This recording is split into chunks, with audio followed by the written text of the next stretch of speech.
சரி அப்படி சொல்லிட்டு நாங்கள் பேசின ஒரு second or third day okay. So நாங்கள் வாட்ஸ்அப்பில் பேசி ஒரு தேர்ட் டே அப்போ என்ன ஆச்சுன்னா, நான் அவன் இருக்க ரோடு வழியாக போகிறேன். அப்போ I asked him where are you and he said நான் என்னோட ஜிம்மில் இருக்கேன். So I said I am also near by அப்படி சொன்னேன். ஸோ ஹீ செட் லொக்கேஷன் அனுப்பு and we share the location and we are just ஒரு 2-3 minutes க்ளோஸ் தான். And அவன் என்ன பண்ணிட்டான்னா ஹீ கேம் டு மீ. உடனே வரவான்னு கேட்டால் I said I don't know and he came. So I was like wow why. So I felt some kind of connection with that person. So I said okay and என்ன பேசுறதுன்னு தெரியல but he was very nice. He spoke very nice to me.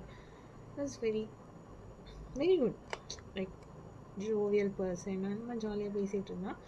And when I left he ஓட்ட போட்டு கிளம்புறேன். வீட்டுக்கு போய்ட்டு text பண்ணேன். Okay cute sweet அந்த மாதிரிலாம் தோணுச்சு. அதுக்கப்புறமா